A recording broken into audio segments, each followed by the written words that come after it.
Good morning. This is my latest new releases video. We're up to the 8th offering this year, and I'm going to keep them going. Just briefly, before I get started on this episode, I've been inundated really with new music. I am really playing catch up here.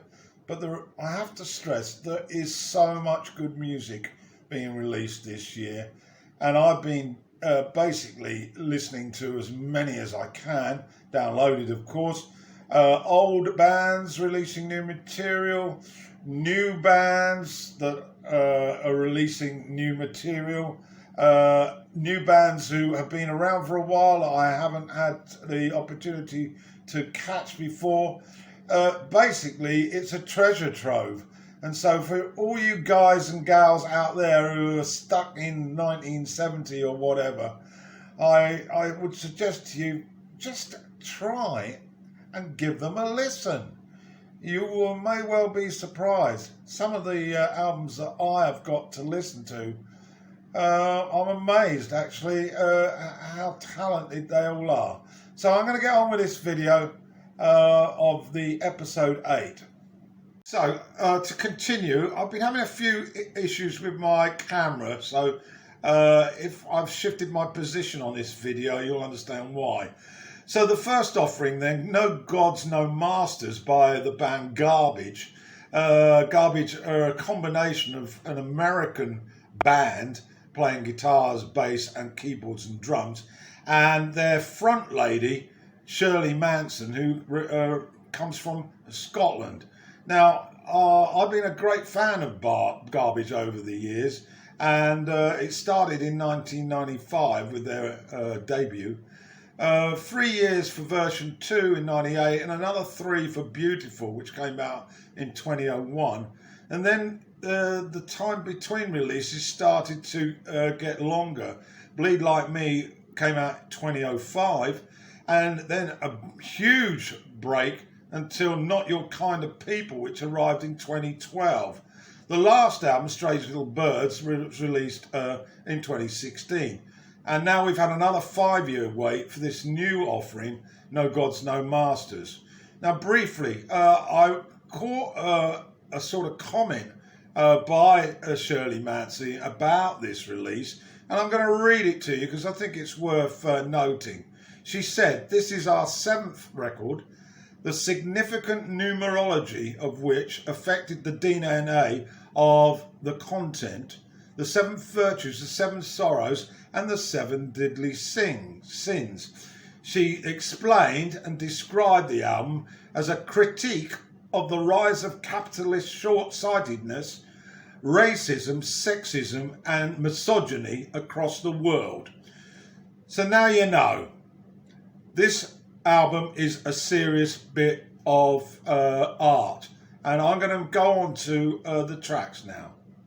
Looking at the tracks, we open up with The Men Who Rule the World.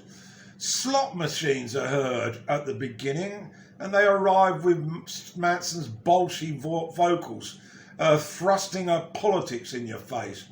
The jagged edge guitar riff, coupled with synths, directs you to the energy of this opening cut.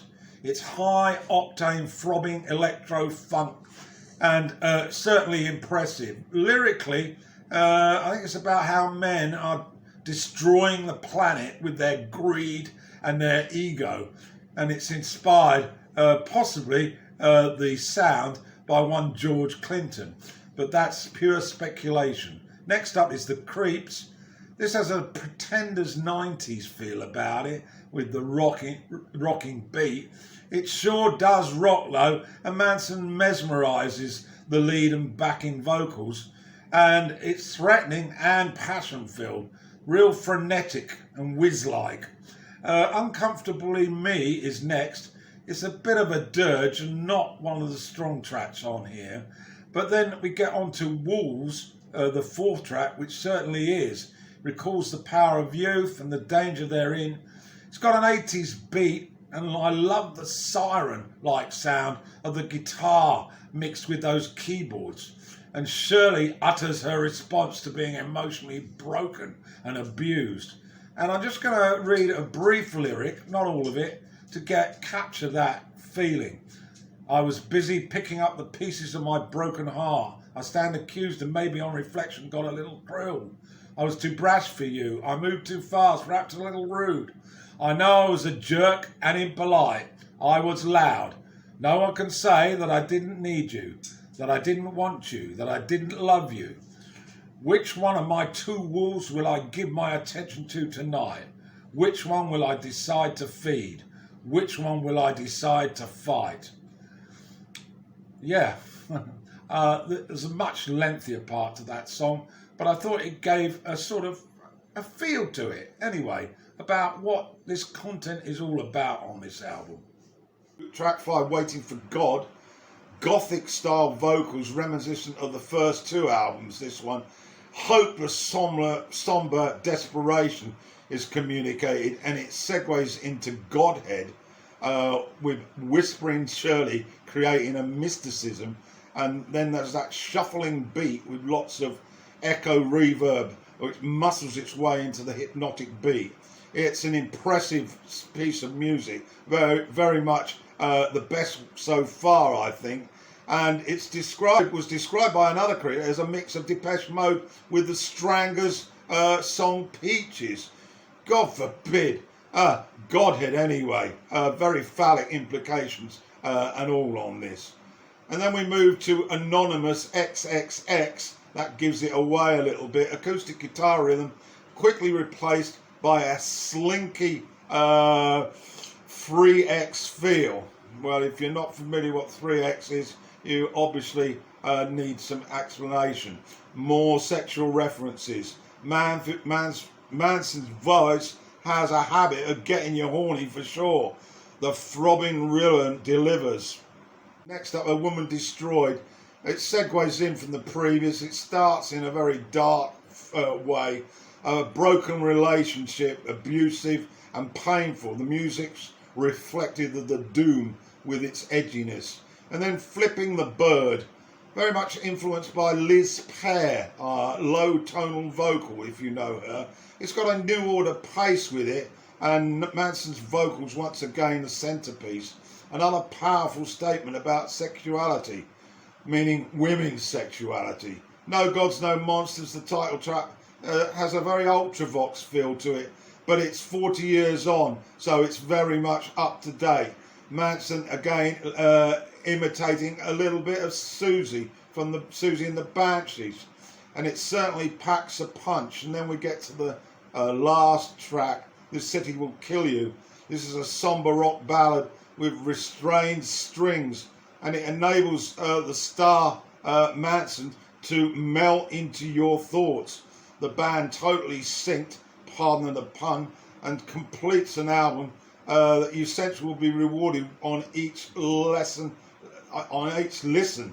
And there's a bonus disc with this collection, and it's another 30 minutes, 8 more tracks. 2 are covers, but 6 originals, and the covers are pretty good. Bowie's Starman and Springsteen's Because the Night. I haven't reviewed those other tracks, but I can tell you it is a really full package, this. So get to listen to it. It's No Gods, No Masters. It's the latest offering by Garbage. Quick review now for the latest album by David Crosby, called For Free. David turned 80 this month. It's his 8th studio album, and he got Jonah Byers in to do the cover art, which I think is worth a feel. Very quick look at some of the tracks here. River Rides has Michael McDonald sharing the vocals, and it integrates very much.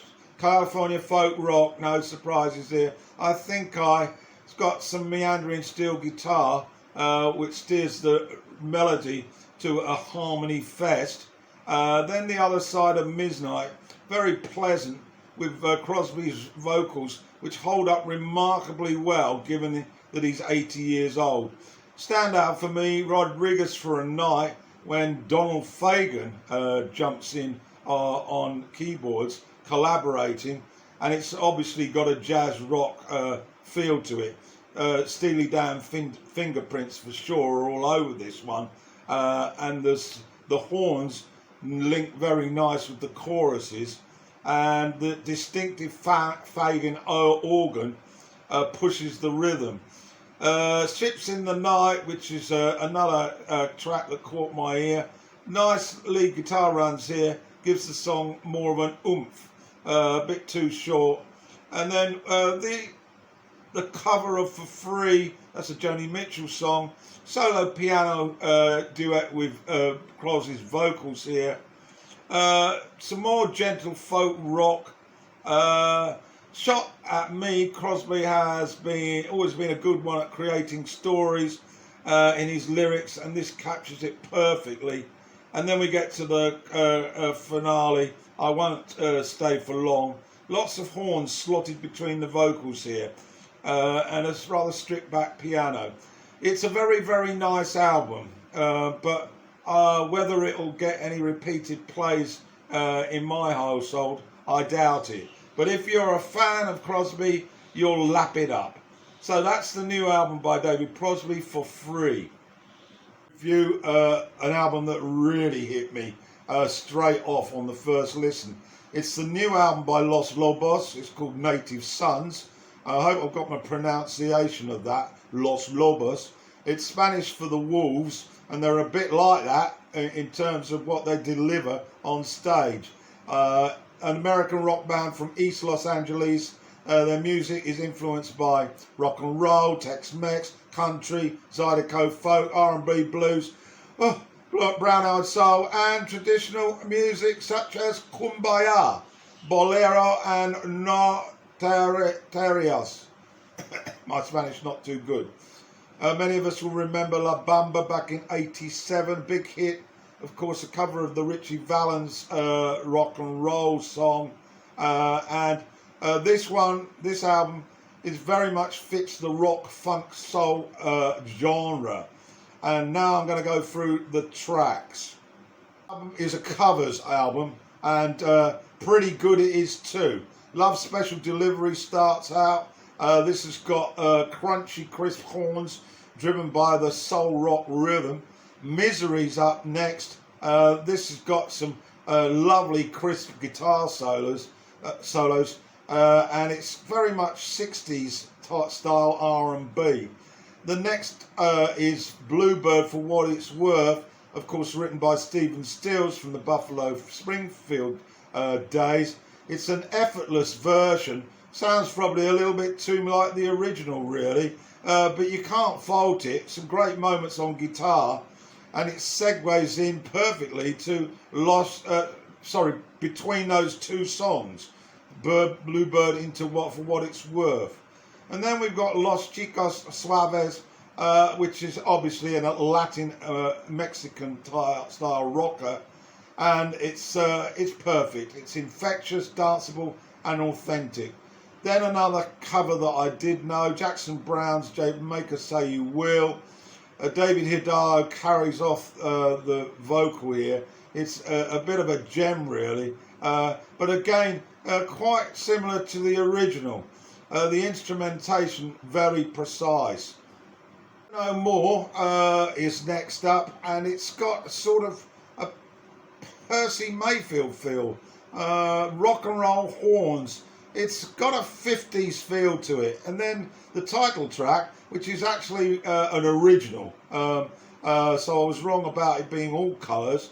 It's a wonderful song, very band centred, and it's enriched with a Blueberry Hill power. Wow, this is good stuff, that's for sure. And then we've got on to Farmer John, a traditional song with pulsating horns on top of R&B bass rhythms. There's an early 60s feel again to it, and it really is uplifting. Reminded me a little bit of some of Nick Lowe's stuff. I don't know why. The vocals, that is. Dicoso is track 9, and this is a Mexican lover solo song that swallows in lounge Latin with the horns and the percussion and some guitar stabs. It's very smoochy, very danceable. And then the Beach Boys cover, Brian Wilson's Sail on Sailor. It's a great cover. It's not up to the Beach Boys version, but it's got some nice psychedelic guitar. And then another standout, a song previously covered by the band War, The World is a Ghetto, and I really like this. The horns drive the root style samba, and there's a power rhythm to it, and lots of pretty Santana style guitar, and it's got a couple of guests on it that I don't really know. Two to go then, Flip Top Joint. It's a very up-tempo R&B, meat and potatoes for these guys. The lyrics reference Jerry Lee Lewis, and we finish with Where Lovers Go, another ballad, very late 50s, with some inspired instrumental work and first-rate guitar. So, in conclusion, this is very, very quality music. They're a top quality band. They've delivered a great covers album. I hope people get to listen to it, because this band are a great band. So there we have it, Native Sons by Los Lobos.